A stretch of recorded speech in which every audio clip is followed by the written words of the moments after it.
After 15 years of unwavering loyalty, Ray Dunstan is suddenly fired from his position as Elon Musk's chief bodyguard without explanation. No thanks, no proper goodbye. Just a cold dismissal that leaves Ray reeling, but this shocking betrayal is only the beginning. As Ray struggles to rebuild his life, mysterious government agents begin following him. Former colleagues whisper about a secret project called Phoenix, and Elon's strange behavior raises alarming questions. What Ray discovers next will challenge everything he thought he knew about his former boss.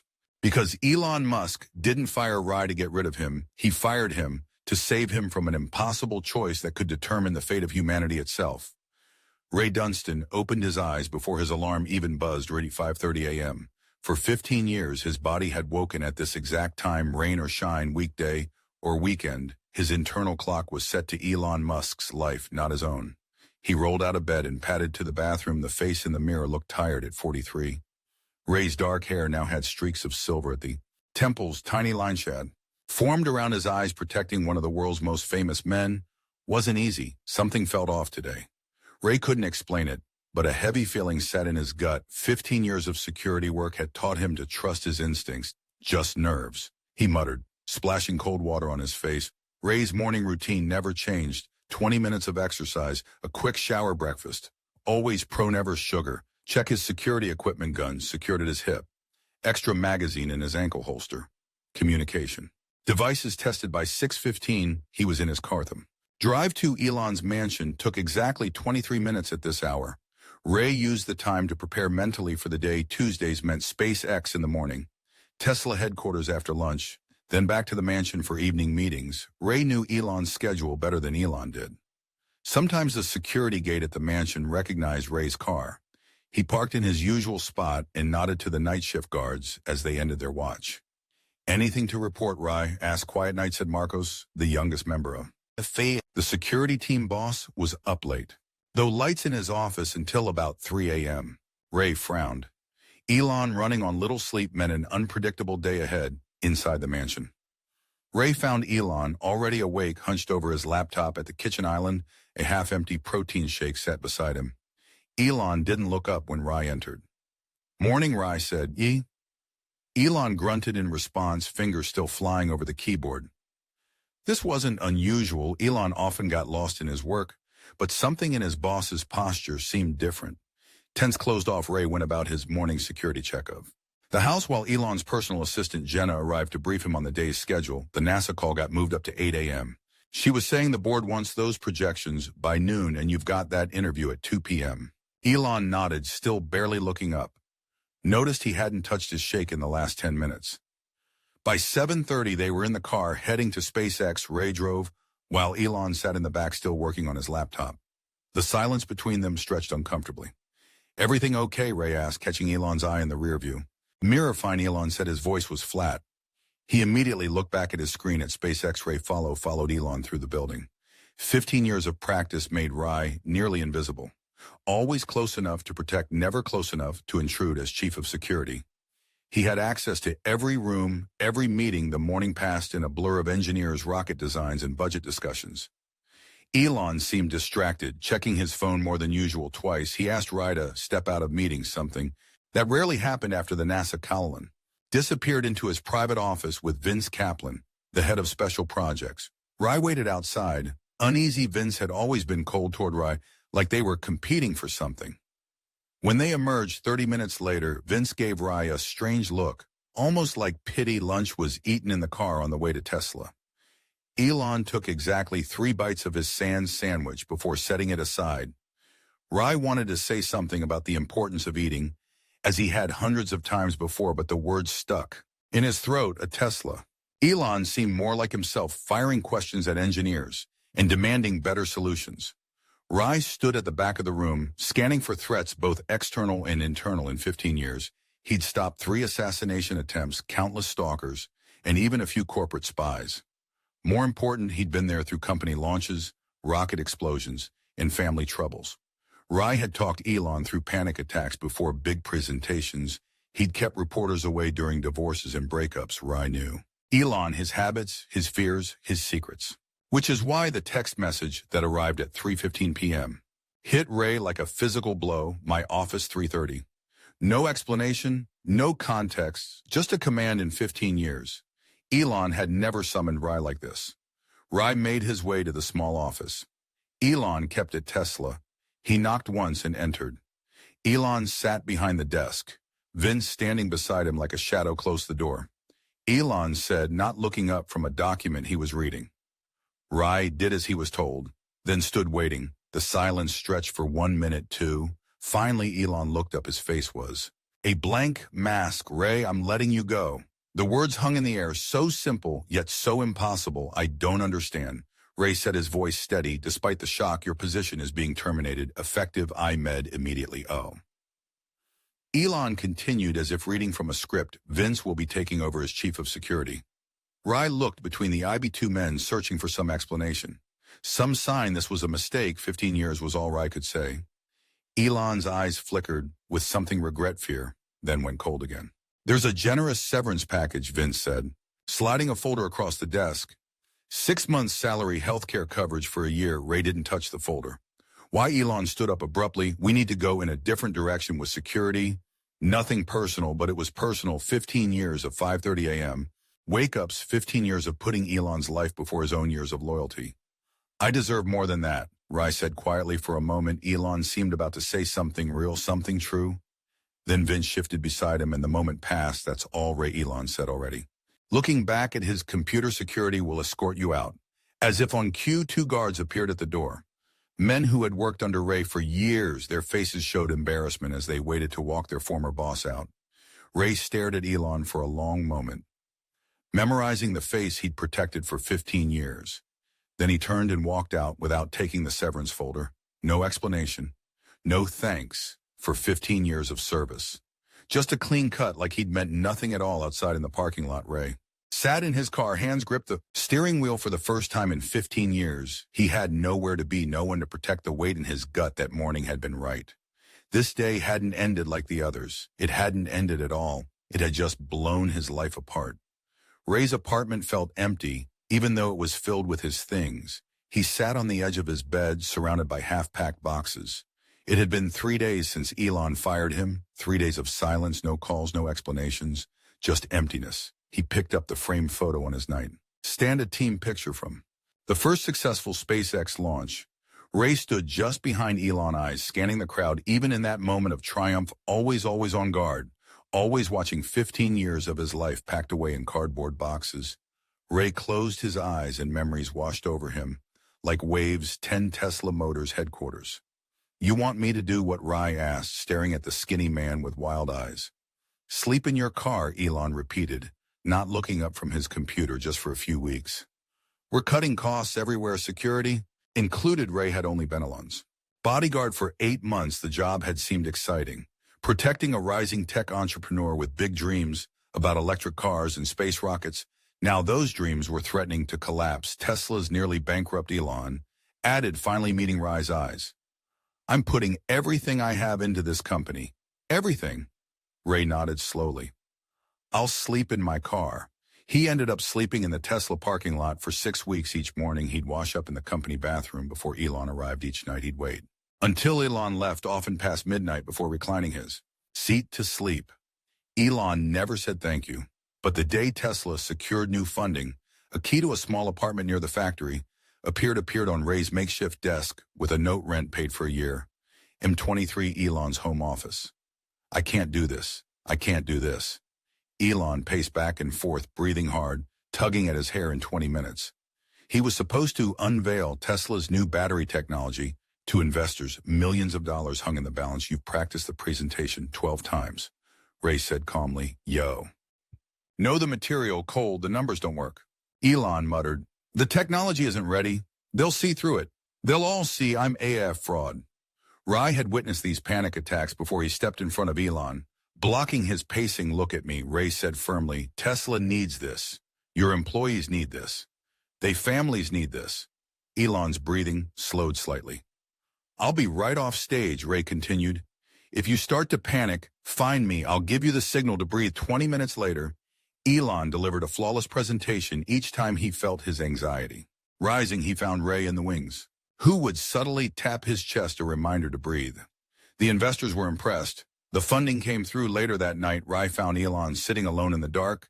"I couldn't have done that without you," Elon said quietly. It was the closest thing to thanks Rai ever received. "What in 16 Elon's mansion Daddy has to work?" Elon's voice echoed down the hallway. "I can't help with homework tonight." Rai stood outside the room, technically on security duty, but listening to the disappointment in the children's voices. This was the third night this week Elon had canceled family time after Elon retreated to his home office. Ray knocked softly on the children's door. "I used to be pretty good at math," he offered, in science for the next hour. Rai helped with fractions and solar system models. When Elon emerged from his office at midnight, he found his children asleep and their homework complete. "You didn't have to do that." Elon said, "It's part of the job." Ray replied, "Protecting what matters to you." Something shifted in Elon's eyes, then recognition perhaps that Rai was more than just a Bodyguard 2019 outside a Twitter board meeting. "He's been in there for 6 hours, Jenna whispered to Ray. "This isn't going well."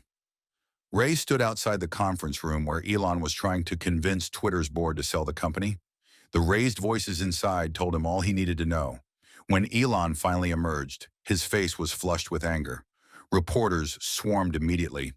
Ray moved without hesitation, creating a human shield between Elon and the cameras. "This way." Ray murmured, guiding Elon through a service corridor to a waiting car inside. The vehicle, Elon slammed his fist against the seat. "They think I'm joking. They think I won't fight for this." "What do you need?" Rai asked simply. Elon looked at him with surprise, as if he'd forgotten Rai was there. "Time-space to think," Ray nodded, then directed the driver to a small coastal road he discovered years ago for 2 hours. Elon walked along the empty beach while Ray kept watch from a distance. When they returned to the city, Elon had a new strategy. 3 months later, the Twitter deal went through. 2022, a hospital waiting room. Ray sat alone in the hard plastic chair down the hall. Elon was visiting his father after emergency surgery, a visit no one knew about except Rai. The relationship between Elon and his father was complicated at best, toxic at worst. But when Rai had quietly informed Elon of the elder Musk's hospitalization, Elon had immediately cleared his schedule. "No one can know I'm here." Elon had instructed no one. Rai had arranged everything: the private hospital entrance at the cleared floor, the sworn secrecy of the medical staff. For 3 hours he stood guard while father and son spoke for the first time in years. When Elon emerged, his eyes were red. He didn't speak as they drove back to the airport, but as they boarded the private jet, he gripped Ray's shoulder briefly, the most physical contact they'd ever shared. "Thank you," he said just once. Rai opened his eyes, returning to his half-packed apartment. The memories felt like they belonged to someone else now. 15 years of loyalty dissolved in a 3-minute meeting. His phone rang, startling him. The screen showed Mira, his daughter in college. Rai took a deep breath before answering. "Hey, sweetheart." Dad Mia's voice was hesitant. "Is it true? The news is saying you got fired." Rai's stomach dropped. Of course it would be online already. "Nothing stayed private in Elon's world." "Who told you that?" he asked, trying to keep his voice steady. "It's everywhere, Dad." TMZ, Business Insider, Twitter. "They're saying you were escorted out of Tesla headquarters. Some are saying you threatened him or something." Ray closed his eyes. "That's not what happened then." "What did happen?" Mia pressed. "You've protected him forever. You missed my high school graduation because he needed you for some rocket launch." The accusation stung because it was true. How many family events had he missed over 15 years? Birthdays, holidays, school events, all sacrificed for Elon Musk. "I don't know what happened," Rai admitted. "Finally, he just decided he didn't need me anymore." The silence on the other end of the line felt heavy. "Maybe it's for the best," Mia said softly. "Maybe now you can have a life of your own." Rai looked around at his apartment, the sparse furniture, the minimal decorations. He'd never spent enough time here to make it feel like home. His real life had been lived in Elon's shadow. Who was he without that? Maybe, he echoed, not believing it, after hanging up. Rai walked to the window. 15 years watching Elon Musk change the world. 15 years standing in the background of history. 15 years of secrets and sacrifices. And now nothing. The severance check would keep him comfortable for 6 months after that. When at 43 did he start over, protect someone new, the thought felt like betrayal even after. Being discarded so easily, Ray turned back to the half-packed boxes his entire adult life fit into. So little space, it seemed impossible. Sat his phone pinged with a news alert. His finger hovered over the screen. Hesitating for 15 years, every alert had been about Elon company stocks, rocket launches, controversial tweets. Old habits die hard. He clicked. Elon Musk announces, Project Phoenix, a new era begins. Ray stared at the headline, a chill running through him. Project Phoenix, he'd never heard of it, after 15 years of knowing every detail of Elon's. Business here was something new, something that started the day Ray was fired. It couldn't be a coincidence. Ray stared at his phone screen until it went dark. Project Phoenix. Something about the name made his skin prickle. He opened the article and read quickly. The announcement was vague, typical Elon, a revolutionary new direction and technology that will change human potential forever. No real details, just big promises and a flashy code name. The kind of announcement that would send Tesla stock soaring without actually revealing anything but one detail caught Ray's eye. The press conference had been handled by Vince Kaplan, introduced as Chief of Special Security Operations, not just Ray's replacement, but with a fancier title and apparently expanded role. Ray tossed his phone onto the bed. Whatever Project Phoenix was, it wasn't his problem anymore. 3 days later, the first call came. Ray, it's Dominic. Dominic Rodriguez had been Ray's second in command on Tesla's security team for 5 years. A good man, loyal D. How are things? Ray tried to sound casual, as if they were just catching up. Weird, man, really weird. Dominic's voice was low, like he was worried about being overheard. This new guy. Kaplan, he's replaced half the security team, brought in his own people, military types. Ray frowned. That's his right, new boss. New team, that's not all.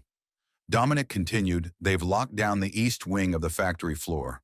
No regular security allowed, just Kaplan's people, and the hours Elon's keeping. I don't think he's sleeping at all. A familiar worry gnawed at Ray. Elon had gone through periods like this before, working until he collapsed, pushing himself beyond human limits. Ray had always been there to make sure he ate, to quietly suggest he rest. Why are you telling me this? Ray asked, though he already knew. Because something doesn't feel right, Dominic said. And because you care about him. We all know that. After Dominic, more calls followed. An engineer from SpaceX, Elon's former assistant, a Tesla board member, all with the same message. Something strange was happening. New security protocols, secret meetings, and at the center of it all, Project Phoenix. Then came the media calls. A reporter from Tech Insider offered $50,000 for an exclusive on why Ray had been fired. A producer from a streaming service wanted to discuss a documentary about Ray's unique perspective on the real Elon Musk. Ray declined them all. Despite everything, he wouldn't betray 15 years of trust. By the end of the week, Ray had stopped answering his phone altogether. Instead, he focused on practical matters, updating his resume, calling contacts about potential jobs. A Saudi prince needed a security consultant. A tech CEO in Singapore wanted someone with experience handling public figures, but his heart wasn't in it. Every job description felt hollow after protecting someone who was literally trying to change the course of human history. On Sunday morning, Ray went for a run, hoping to clear his head. 6 miles in, he noticed a black SUV with tinted windows parked near his usual turnaround point government plates. As he ran past, he caught a glimpse of men in suits inside watching him. Ray altered his route and picked up his pace. The SUV didn't follow, but the image of it stayed with him all. The way home that evening, as Ray was cooking dinner, his doorbell rang. He tensed, then moved silently to the small table by the door, where he kept his gun. Old habits. Through the peel, he saw 2 men in dark suits, the same ones from the SUV. No way to be sure. Mr. Dunstan, we'd like to talk to you about Elon Musk. One called through the door. Ray didn't answer. After a few minutes, they left a business card and walked away. The card was plain white with just a phone number, no name, no agency. Ray was dropping the card in the trash when his phone rang again. This time, the caller ID showed Mia. Hey, sweetheart, he answered. Ed, relieved to hear a familiar voice. Dad. Mara's voice was tense. Someone contacted me at school. Ray's body went cold. What do you mean? Who? A woman. She said she works for Elon. She wanted your new contact information. What did you tell her? Nothing. Of course, Mira sounded offended. But Dad, how did they even know about me? How did they know where I go to school? It was a good question. Rai had always kept his family life separate from work. Few people at Tesla even knew he had a daughter. Elon certainly knew, but not details like which college she attended. What else did she say? Rai asked, that's the weird part. Mira replied, she said to tell you the phoenix rises from ashes. But first there must be fire. Does that mean anything to you? Ray's mind raced a reference to Project Phoenix, obviously, but the message a warning. Dad, are you in trouble? No, Ray said automatically. Everything's fine after reassuring Mara and making her promise to call immediately if anyone contacted her again. Rai sat in the dark of his apartment thinking for 15 years he'd protected Elon Musk from the world. Now it seemed the world, or at least some part of it, wanted to talk to Rai. His phone pinged with a text from an unknown number. Mr. Dunstan, we need to meet tomorrow. 2 p.m. The coffee shop on Bryant Street, come alone. This is about Elon's safety. The text was signed simply Kai Jiang, special assistant to Elon Musk. Another name Rai had never heard, another piece of the puzzle that started the day he was fired. Ray arrived at the coffee shop 30 minutes early. Old security habits, he chose a table in the back corner with a clear view of all entrances and exits. He ordered a black coffee he didn't intend to drink. His stomach was too tight with tension. The coffee shop was busy enough to provide background noise, but not so crowded that private conversation was impossible. Ray scanned each person who entered, assessing threat levels automatically at exactly 2 p.m. A young Asian man in a perfectly tailored gray suit walked in. He moved with the precise confidence of someone who knew exactly who he was looking for. His eyes locked on Rai immediately. Mr. Dunstan, the man extended his hand. Kai Jam, thank you for coming. Ray didn't shake the offered hand. I don't know you, Kai smiled thinly and sat down anyway. No, you don't, because until 3 weeks ago, I was working at the Pentagon's Advanced Research Division. Now I work for Elon. Rai studied the man, early 30s.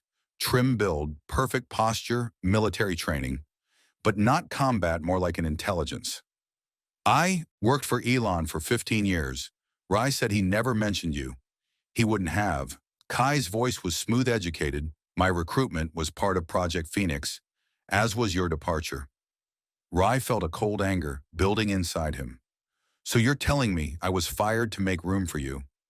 Not exactly. Kay glanced around the coffee shop before continuing. You were fired because you knew too much. That's ridiculous. Elon trusted me completely, precisely.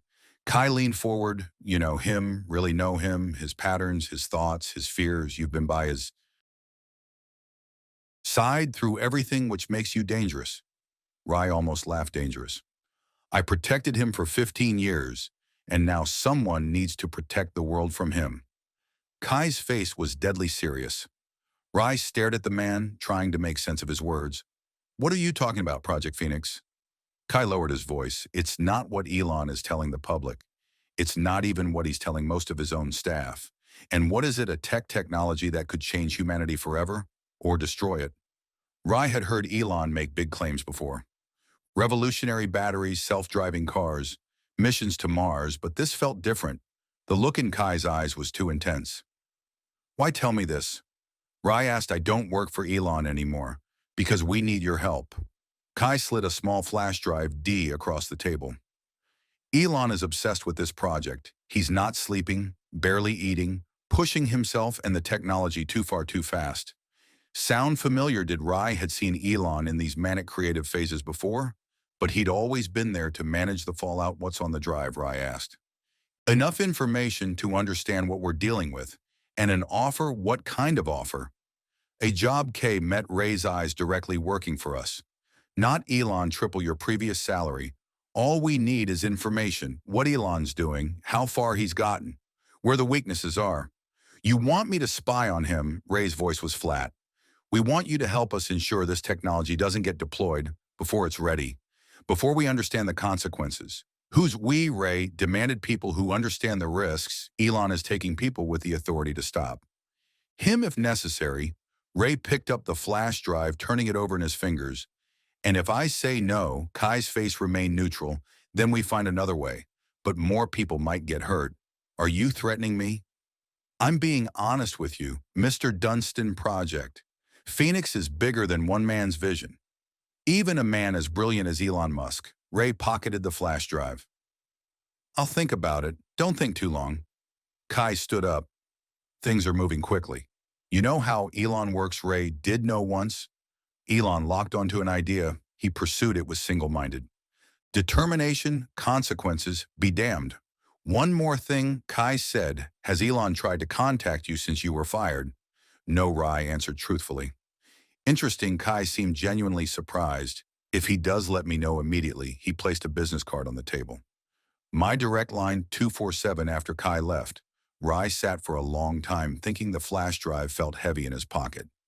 15 years protecting Elon, and now someone wanted him to betray him for triple the E-money because Elon was supposedly a danger to the world. It sounded insane, but Ray couldn't shake. The uneasiness he felt, the secrecy around Project Phoenix, the new security team, the government agents watching him, and deepest of all, the hurt of being discarded so easily. After 15 years of loyalty, Ray paid for his untouched coffee and left the shop. Outside, he noticed a black SUV parked across the street. The IBOI, the same one from his. The men inside didn't even try to hide their surveillance. Now his phone buzzed with a text from Mira. Dad, that woman called again. She was asking about Mom. Now I'm scared.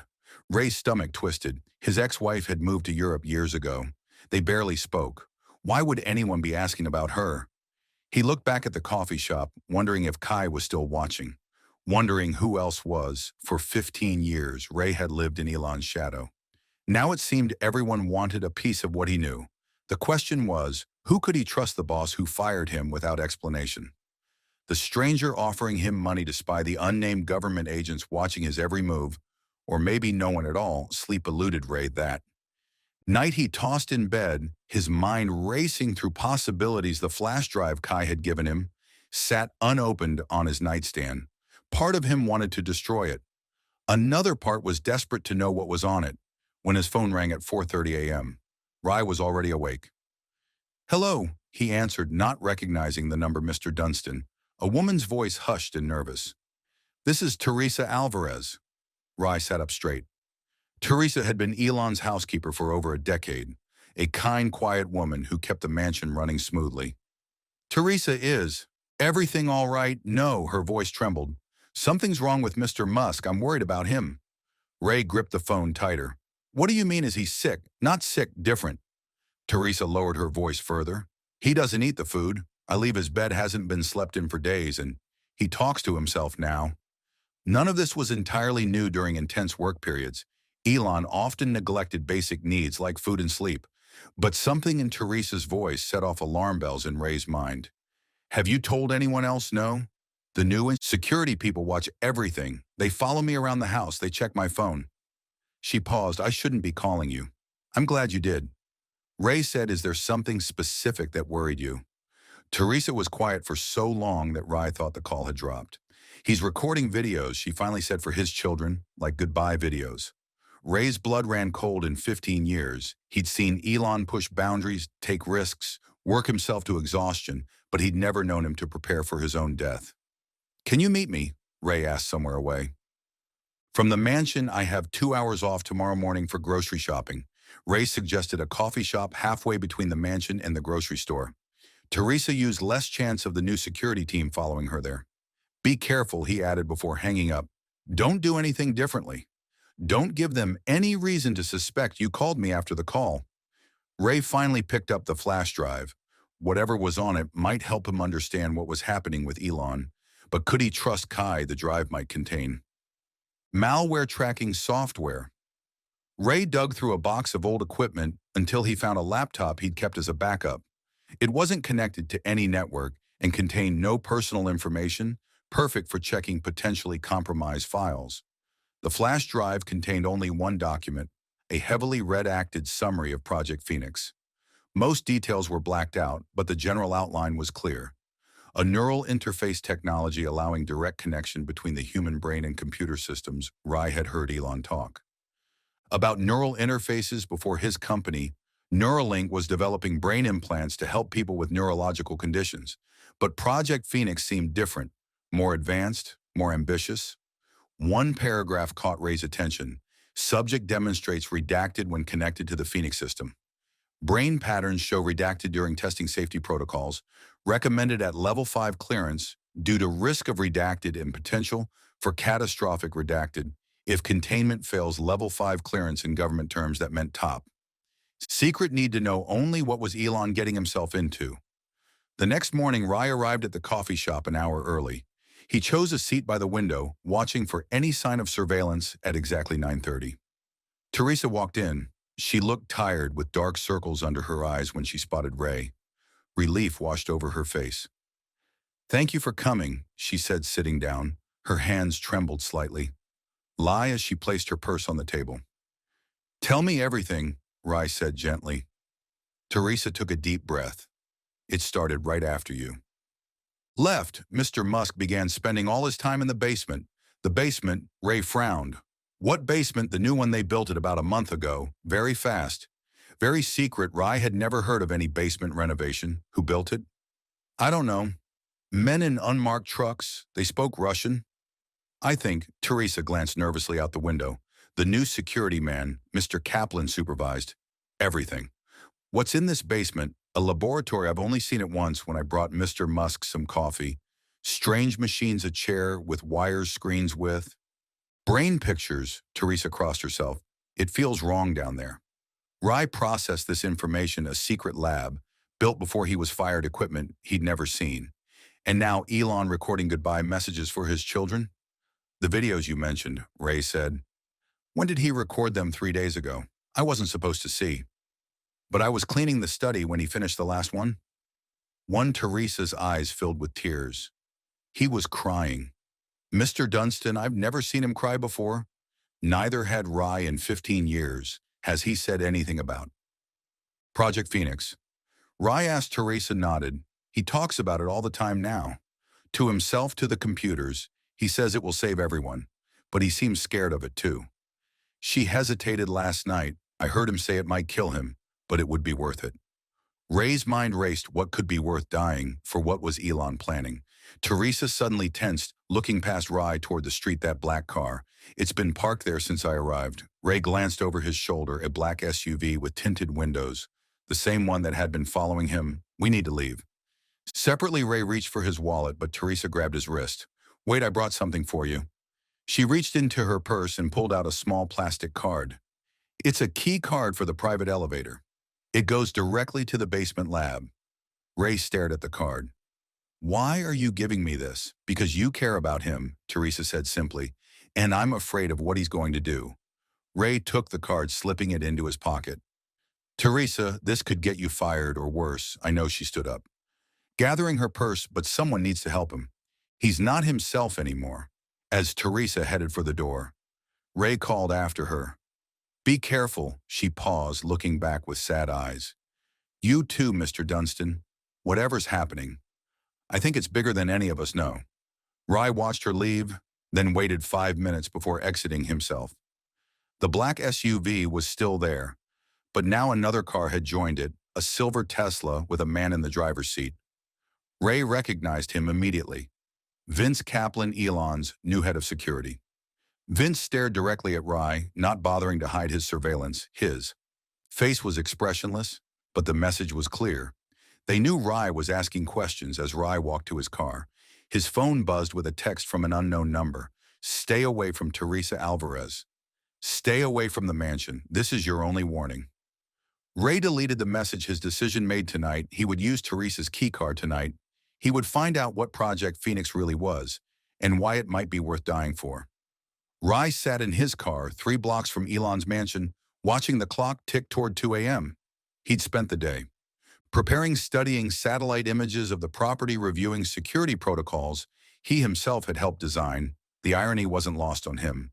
For 15 years, he'd protected Elon from people trying to get close to him now. Rye was one of those people. He checked his equipment. One last time: black clothes, gloves, a small flashlight, Teresa's keycard, and his gun. A last resort he hoped he wouldn't need at precisely 2:17 a.m. Ray made his move. He'd chosen this time carefully. The security team would have completed their midnight patrol. The shift change wouldn't happen until 4 a.m., and 217 was specific enough to avoid any special security checks that might happen on the hour or half hour. Ray approached from the west side of the property, where a small service road ran behind several mansions. He knew every camera angle, every motion sensor. He'd installed many of them himself. The perimeter wall was 12 feet high with security spikes on top, impossible to climb without equipment, but Rai didn't need to climb it. He placed his palm against a seemingly solid section of wall, finding the hidden scanner and old security feature. He'd insisted on a secret entrance only he and Elon knew about in case of emergency. The scanner wouldn't recognize his handprint anymore. But that didn't matter. He attached a small device to the scanner, a duplicate he'd created years ago as a backup. The wall slid open, silently revealing a narrow passage inside the grounds. Ray moved like a shadow, heeing to the blind. Spots between cameras, the mansion loomed ahead, dark except for a faint blue glow from a basement window Rai had never noticed before. The service entrance was his best option. Fewer cameras and the door didn't connect to the main security system, a flaw Rai had reported many times. But Elon had never bothered to fix who would break in through the garbage room. He'd always said Ray would. The door opened with a soft click, and he slipped inside. The mansion was eerily quiet. Rai stood still, listening for any sound. Nothing but the hum of electronics and the distant whir of air conditioning. He moved through the kitchen, past the pantry, toward the center of the house. Teresa had said the private elevator was hidden in Elon's study behind the bookshelf, a classic hiding spot almost too obvious. Rai had been in the study hundreds of times, but he'd never noticed any hidden elevator. He scanned the bookshelves looking for signs of recent construction there, a section where the books were all new, their spines under Ray pressed gently against the shelf. Feeling for a mechanism, the bookshelf slid aside, smoothly revealing a modern elevator with a single card reader. Rai hesitated. Once he went down, there would be no easy escape if he got caught in a restricted area, a secret lab he wasn't supposed to know about. He could face serious charges, breaking and entering, corporate espionage. Maybe worse given the government interest in Project Phoenix. But the image of Elon recording goodbye videos for his children pushed him forward. Whatever was happening, Ray couldn't walk away. He swiped Teresa's card. The elevator doors opened with a soft chime that seemed deafening in the silent house. Ray stepped inside and the doors closed behind him. No buttons, just a palm scanner. He pressed his hand against it, not expecting it to work. To his surprise, the scanner glowed green. Identity confirmed. "Welcome, Ray Dunstan," said a soft computer voice. Ray froze. The system still recognized him. Why would Elon keep him in the security system after firing him? The elevator descended smoothly. Ray counted the seconds: 15, 20, 30, much deeper than a normal basement. Finally, the elevator slowed to a stop. The doors opened onto a scene from a science fiction movie. A vast white laboratory stretched before him, filled with equipment he couldn't identify. Screens lined the walls, displaying code. Brain scans and diagrams. In the center of the room stood a chair that looked more like a throne, surrounded by machines and draped with wires, and a helmet-like device. Rai stepped out of the elevator, moving cautiously through the lab. The screens cast a blue glow over everything, creating shifting shadows that made him tense. A countdown timer on the main screen caught his eye: 2,415:33, just over 24 hours, until what Rai examined the chair more closely.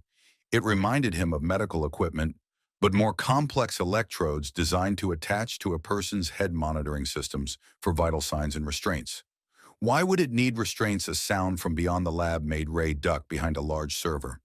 Bank footsteps approached, then a door opened. Elon walked in, looking worse than Rai had ever seen him, gaunt, pale, with dark circles under his bloodshot eyes. His movements were jerky with exhaustion. He held a phone to his ear. "Yes, everything is ready," Elon was saying. "The final test runs are complete, all systems functioning within parameters." He paused, listening to whoever was on the other end. "No, I won't delay again. The window's perfect. The satellites are aligned. It's tomorrow night, or we wait another 3 months. Another pause. You know what's at stake. There's no going back now." Elon ended the call and slumped into a regular office chair. Not the elaborate one in the center. He rubbed his eyes, then looked around the lab with an expression Ray had never seen before. Fear mixed with resolve. It will work, Elon muttered to himself. It has to work for a moment. Ray considered stepping out, confronting Elon directly, demanding answers. But something held him back. The man in this lab wasn't the Elon. He knew this was someone driven by desperation, by a purpose Ray couldn't understand. As silently as he'd entered, Ray retreated to the elevator. He had seen enough to know that something momentous would happen in just over 24 hours. Something Elon was willing to risk his life for. Ray needed answers, and he knew who might have them.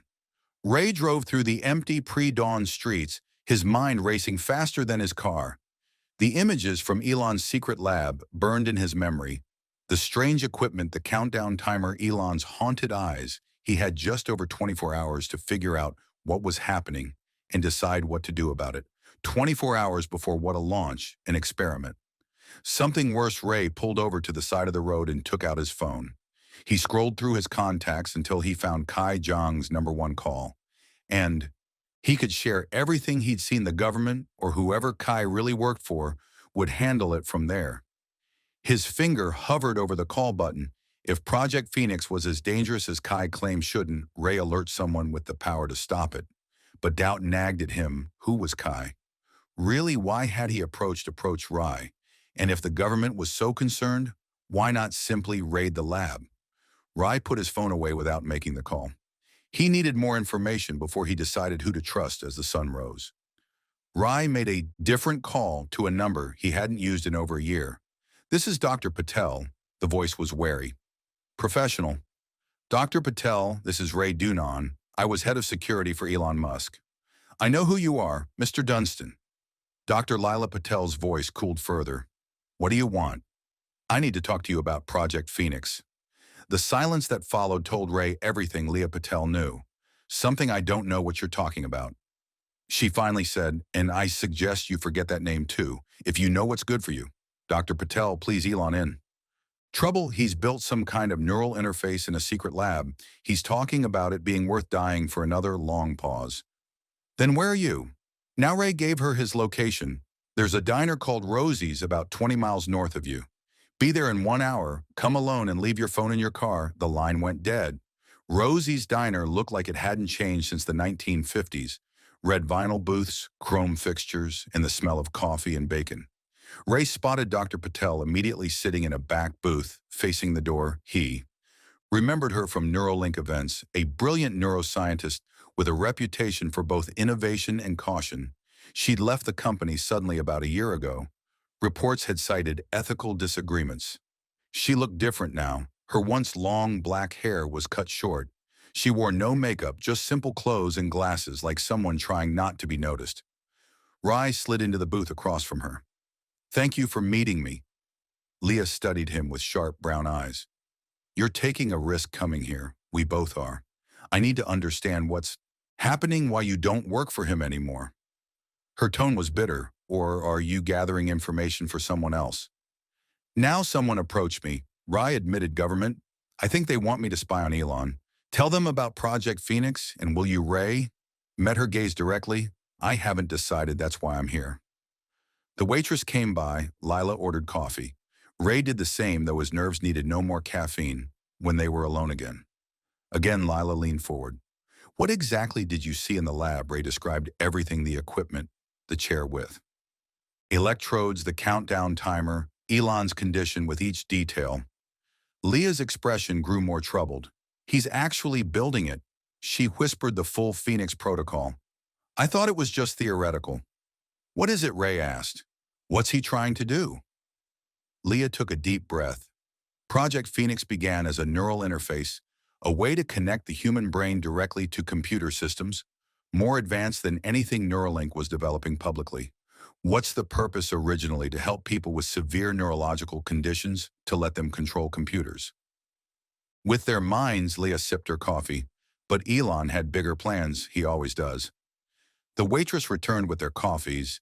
They sat in silence until she moved away about 18 months ago. Leah continued, "We had a breakthrough. The interface could not only read neural activity, but write it, send information directly into the brain, like downloading knowledge."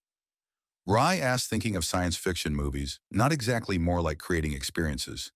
Sensations, even emotions. Leah's hands tightened around her mug, the potential for human augmentation was enormous, but so were the risks. What risks? Brain damage, personality changes in our animal tests. Subjects sometimes became violent or catatonic, one test subject. She stopped abruptly. You don't need those details. Ray's stomach turned, but Elon kept pushing forward. He became obsessed with expanding the technology, not just connecting to computers, but to networks. Global networks. Leah looked out the window as if checking for followers. He started talking about a consciousness that could exist beyond a single brain about. Immortality. In a way, Rye remembered the files on Kai's flash drive, heavily redacted, but mentioning neural interfaces and brain patterns. So Phoenix is an attempt to upload Elon's consciousness to make him immortal. That was the original goal, to create a backup of his mind that could survive his physical death. Leah shook her head, but then came the satellite signals.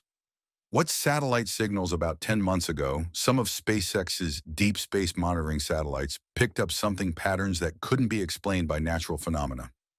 Artificial signals. Rye stared at her. You're talking about aliens. I'm talking about something that scared Elon enough to completely change the direction of Project Phoenix. Lee lowered her voice further. He stopped talking about immortality and started talking about defense systems, about creating a shield around Earth. A shield? How would a neural interface create a shield? The Phoenix Protocol isn't just about connecting to computers. It's about using a human brain, a specific human brain, with specific neural patterns to guide an artificial intelligence that would control a network of satellites. Leah looked Rye directly in the eyes. Elon believes his brain is the only one capable of processing the information fast enough to create this shield. Ray tried to process what she was saying. So this chair, this equipment, I saw it would connect Elon's brain directly to the Phoenix system. His consciousness would guide the AI, directing the satellites to form some kind of protective barrier around Earth against what these alien signals. He believes something is coming. Something that threatens all of humanity. Leela's voice shook slightly, and he's willing to sacrifice himself to stop it. Sacrifice? You mean the process would likely kill him? Or at least the person he is now would cease to exist. His consciousness would become something else, part of the system. Ray sat back, stunned. It sounded insane. And yet it explained Elon's behavior. The goodbye videos, the secrecy, his willingness to die. When I tried to shut it down, arguing we needed more testing, more safeguards, he fired me. Layla continued, said I lacked vision, that I couldn't see what was at stake and what is at stake. Rye asked, do you believe these signals are real, that something is coming to Earth? Layla hesitated. I saw the data. The signals were real. What they mean? I don't know. But Elon is convinced they're a threat, and now it seems he's built Phoenix to respond to that threat in 24 hours. Ray added, remembering the countdown. If you're right about the timer, Leah's face paled. We have to stop him. The system isn't ready. The risks are too great. How do we stop him? I don't. No, Layla looked defeated. That's why I'm hiding in a small town under a different name. They came after me when I tried to warn people. Elon, not Elon. The others, the ones who want Phoenix to succeed, no matter the cost. Rye thought of Kai, of the government agents following him. Everyone wanted something from Project Phoenix. But who was on the right side? I need to make a choice. Rye said more to himself than to Leah. Help Kai stop Phoenix, help Elon complete it, or try to stop it myself. Whatever you decide, Leah said, decide quickly, because in 24 hours,